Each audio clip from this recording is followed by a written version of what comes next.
March 11th, 1943, Atlantic Ocean, 2400 hours, north miles southwest of Ireland. Capitan Lieutenant Heinrich Weber pressed his face against the periscope eyepiece of U-boat 338, scanning the horizon for the merchant convoy his headquarters had promised would be steaming through these waters. The Atlantic was his hunting ground, these dark waters where German submarines had terrorized Allied shipping for nearly 4 years. Weber was a veteran of 37 combat patrols, holder of the Knight's Cross, a predator who had sent over 80,000 tons of enemy shipping to the ocean floor. But something was wrong tonight. For the past 6 months, Weber had noticed disturbing changes in Allied convoy behavior. Ships that should have been easy prey were somehow detecting his submarine from impossible distances. Escorts were arriving at his exact position before he had even fired a torpedo. Most unsettling of all, aircraft were finding his boat in complete darkness, in weather conditions that should have made visual detection impossible. What Weber couldn't know, what no German submarine commander understood in March 1943, was that they were being hunted by an invisible enemy. A technological revolution so secret that even Allied sailors didn't fully comprehend its power.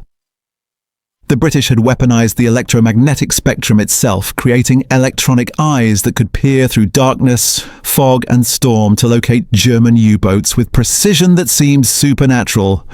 Tonight would mark the beginning of the end for the German submarine fleet.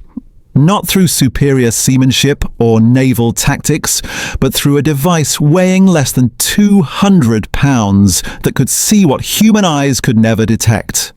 The mathematics of underwater warfare were being rewritten by radio waves bouncing off steel hulls, revealing German submarines to their hunters with deadly accuracy. The technology that would doom Weber's submarine had been conceived in the laboratories of British scientists who understood that victory in the Battle of the Atlantic would not come from building more ships, but from making existing ships more deadly. They had created radar systems so advanced that German naval intelligence dismissed early reports as impossible propaganda.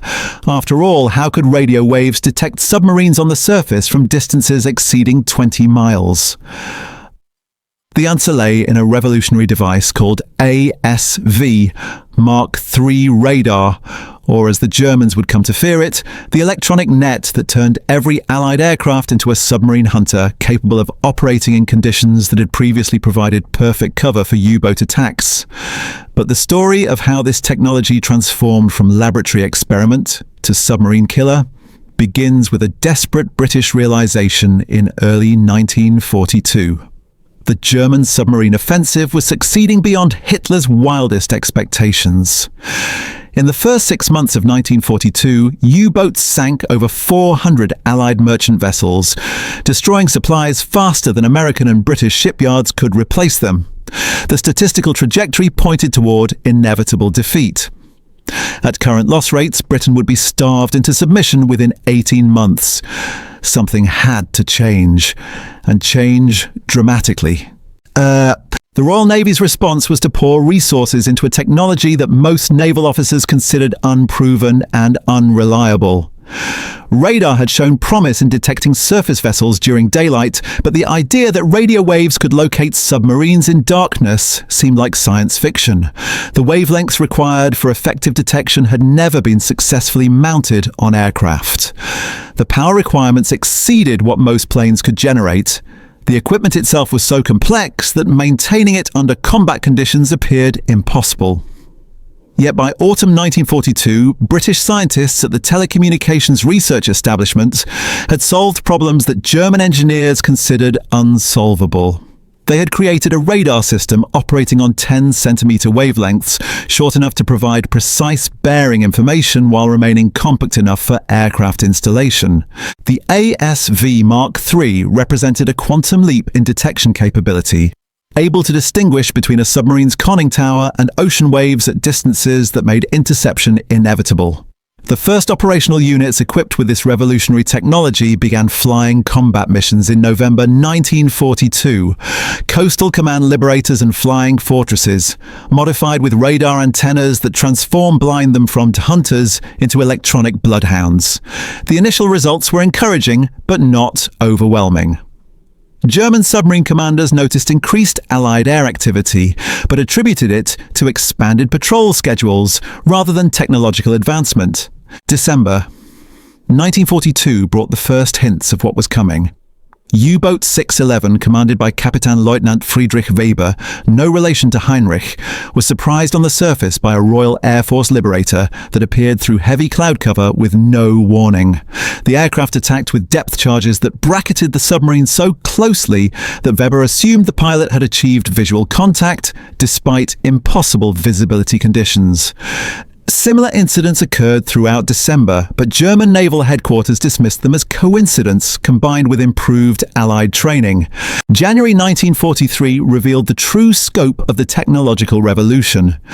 German submarines that had previously operated with impunity during night surface transits found themselves under constant aerial attack. Aircraft were locating U-boats in complete darkness, in weather that grounded visual reconnaissance, at distances that exceeded human eyesight even in perfect conditions. The pattern was unmistakable to anyone willing to examine the evidence objectively. Capitan Heinrich Weber was among the first submarine commanders to recognize that something fundamental had changed in the Atlantic battle. His patrol reports from January described aircraft behavior that defied conventional explanation. Planes would appear suddenly out of darkness, make direct approaches to his submarine's position, and attack with precision that suggested perfect knowledge of his location. The attacks came regardless of weather conditions, moon phase, or visibility. More disturbing still were the reports from other submarine commanders describing similar experiences. Aircraft were finding German submarines that should have been invisible, approaching from directions that eliminated coincidence as explanation. The hunters had become the hunted, but the prey didn't yet understand the nature of the weapon being used against them. The German Naval High Command's response revealed the Wehrmacht's fundamental misunderstanding of Allied technological capabilities. Admiral Karl Dönitz, commander of German submarine forces, attributed increased Allied success to expanded air patrols and improved coordination between surface vessels and aircraft. German intelligence agencies investigated the possibility of new detection methods but focused on infrared systems and improved searchlight technology. The concept of precision radar capable of submarine detection remained beyond their comprehension. February 1943 brought escalating losses that could no longer be dismissed as operational hazards. German submarines were being detected and attacked at rates that made sustained operations impossible. Experienced commanders like Weber found themselves constantly submerged, afraid to surface even for essential battery charging. The submarine fleet that had terrorized Allied shipping was being systematically hunted down by aircraft that seemed to possess supernatural detection abilities. The technology responsible for this transformation operated on principles that German scientists had explored but never successfully weaponized. 10-centimeter radar waves generated by cavity magnetron transmitters provided resolution sufficient to distinguish submarine conning towers from wave patterns at ranges exceeding 15 miles. Aircraft equipped with ASV Mark III could sweep vast ocean areas, detecting surface submarines regardless of atmospheric conditions that had previously provided perfect concealment. But the true revolution lay not just in detection capability, but in the systematic application of this technology across Allied air commands. By March 1943, over 200 aircraft carried operational ASV Mark III systems. Coastal Command had created an electronic net across Atlantic shipping lanes that made German submarine operations increasingly suicidal. Every night, surface transit risked detection by invisible hunters that could strike without warning from any direction. Capitan Weber's March 11th patrol would demonstrate the deadly effectiveness of this new weapon system. As he searched for the convoy that German intelligence promised was approaching, Allied aircraft equipped with ASV radar were already tracking his submarine's movements. The electronic signatures from his diesel engines and steel hull were painting bright returns on radar screens in aircraft that remained invisible to German lookouts peering through the darkness. The hunt was on, but only one side knew the game had changed forever. The RAF Liberator Patrol aircraft designated F for Freddy lifted off from RAF Aldergrove in Northern Ireland at 21:47 hours, carrying Squadron Leader James Mitchell and his 7-man crew into the darkness over the Atlantic. Mitchell, a veteran of 43 anti-submarine patrols, had no idea that tonight would mark his first encounter with technology that would revolutionize maritime warfare forever. Mounted beneath F for Freddy's fuselage was the ASV Mark III radar system, its rotating antenna array invisible to German observers but capable of detecting submarines at distances that would have seemed impossible just months earlier. The equipment weighed 185 pounds and required constant attention from radar operator Flight Sergeant Peter Davies, who had trained for 6 weeks to master the complex cathode ray tube displays that would guide their hunt. As the Liberator climbed toward its patrol altitude of 2,000 feet, Davies powered up the radar system and began his methodical sweep of the ocean below. The green phosphorescent screen showed only the chaotic returns of wave patterns and atmospheric interference. But Davies had learned to read these electronic signatures like a language, distinguishing between natural phenomena and the distinctive radar profile of a surfaced submarine. At 01:47 hours, approximately 180 miles southwest of the Irish coast, Davies detected something that made him lean forward in his seat. A solid return distinctly different from wave patterns appeared on his screen at bearing 285 degrees, range 14 miles. The contact was moving at approximately 12 knots on a steady course, characteristics that matched German submarine surface transit patterns perfectly. Squadron Leader Mitchell received Davies' report with the calm professionalism that had kept him alive through nearly 4 years of aerial warfare. He banked the Liberator toward the contact while maintaining radio silence, following procedures that had been refined through months of trial and error. The aircraft descended to 1,000 feet, optimal altitude for the depth charge attack run that would follow radar-guided interception. Capitan Weber, still scanning the horizon through his periscope, remained completely unaware that death was approaching from the darkness above. His lookouts, experienced submariners who had survived dozens of patrols, saw nothing unusual in the overcast sky. The diesel engines of 338U continued their steady rhythm, pushing the submarine through calm seas toward what Weber hoped would be a successful attack on Allied shipping. The ASV Mark III radar painted an increasingly detailed picture as the Liberator closed the distance. Davies could now distinguish the submarine's conning tower from its hull, providing targeting information precise enough to guide an attack with devastating accuracy. The technology that German naval intelligence had dismissed as impossible was about to demonstrate its lethal effectiveness against one of their most experienced submarine commanders. At 01:51 hours, with the radar contact now showing range 2 miles, Squadron Leader Mitchell began his attack approach.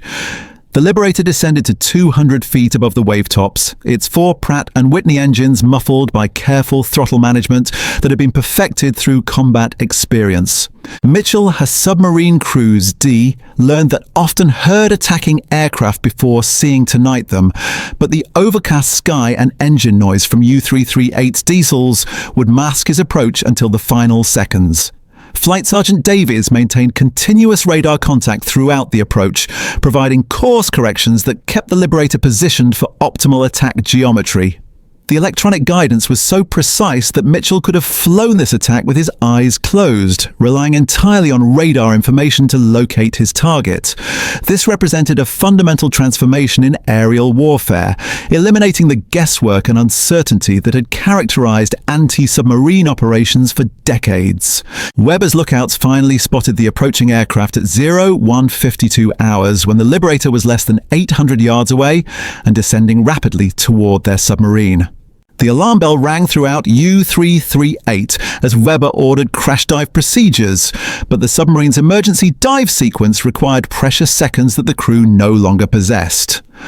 Modern submarines could submerge in 30 seconds under optimal conditions, but Weber's boat needed nearly 90 seconds to clear the surface completely.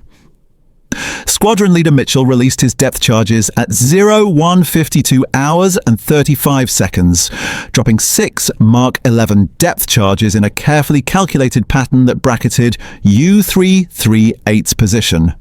The charges, set for shallow detonation at 25 feet depth, exploded in sequence as the submarine's conning tower disappeared beneath the waves. The underwater explosions created massive waterspouts that rose 200 feet into the air, visible even through the darkness that had previously provided perfect protection for surface submarines.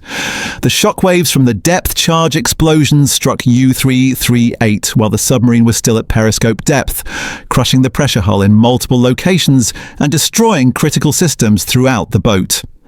Webber felt his submarine shudder violently as steel plates buckled under the tremendous pressure of the underwater detonations.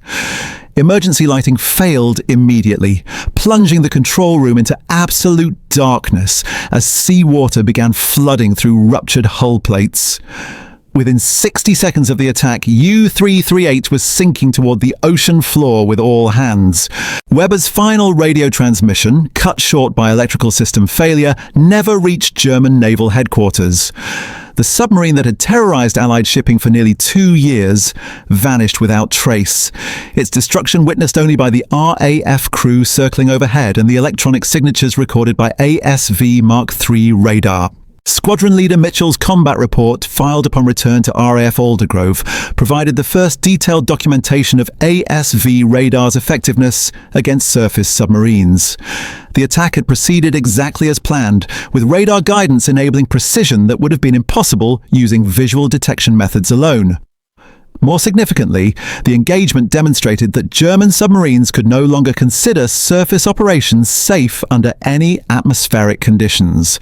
The loss of U338 represented more than the destruction of a single submarine and its experienced crew.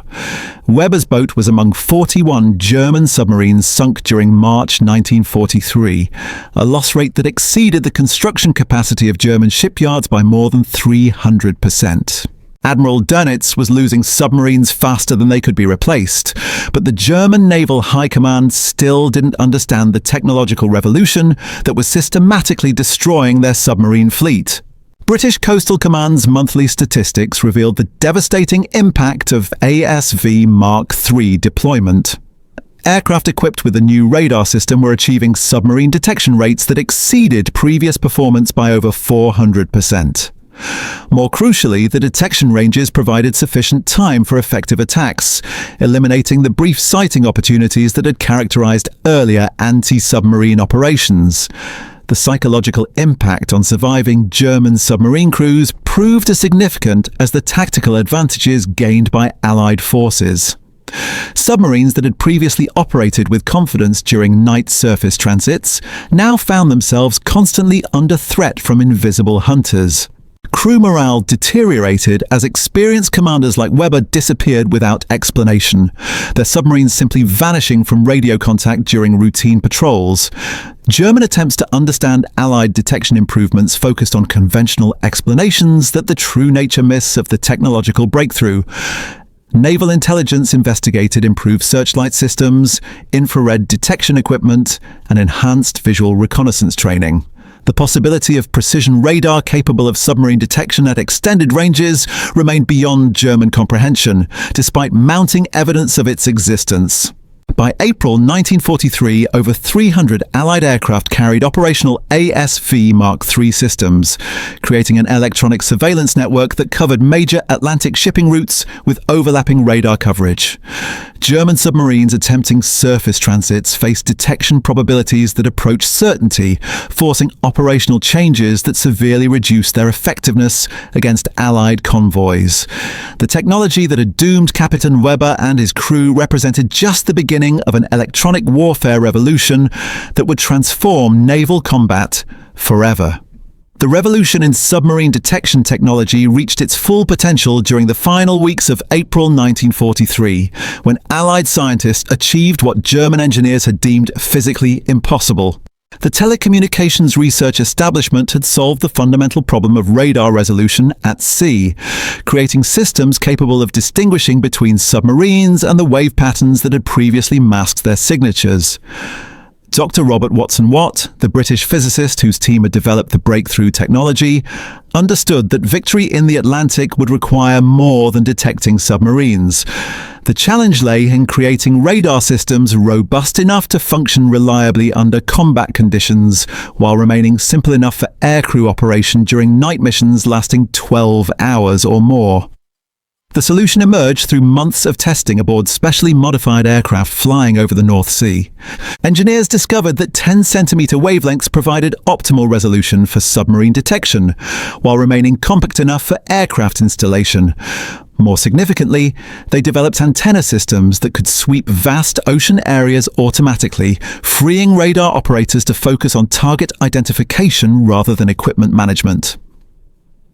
Capitan Lieutenant Ernst Hoffman commanded U-552, one of Germany's most successful submarines with over 200,000 tons of Allied shipping, credited to his aggressive tactics and experienced crew. During his April patrol west of Gibraltar, Hoffman encountered the new Allied detection capabilities under circumstances that revealed the hopeless nature of German submarine operations. On April 23rd, Hoffman's submarine surfaced at midnight to recharge batteries and ventilate the boat after 18 hours submerged. Standard procedure called for remaining surfaced for 4 hours minimum, allowing time for essential maintenance while maintaining adequate electrical power for the following day's operations. The night was overcast with poor visibility, conditions that had previously guaranteed safety from Allied air patrols. Flight Lieutenant Charles Morrison piloted Wellington bomber T. Tommy through the same darkness that concealed Hoffman's submarine, his aircraft equipped with ASV Mark III radar operated by Sergeant William Harris.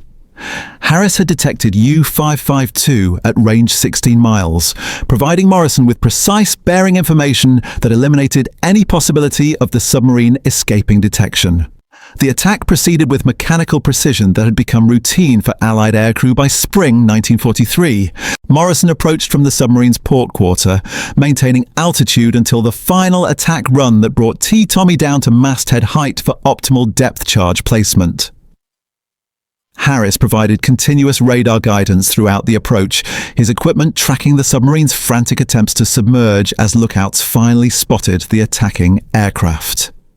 The ASV Mark III radar had accomplished what conventional naval warfare could not.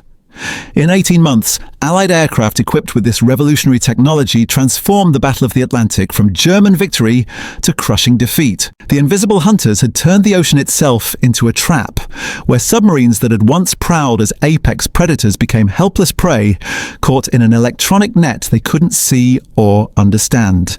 The age of submarine supremacy was over, ended not by better ships or braver sailors, but by radio waves that could pierce any darkness.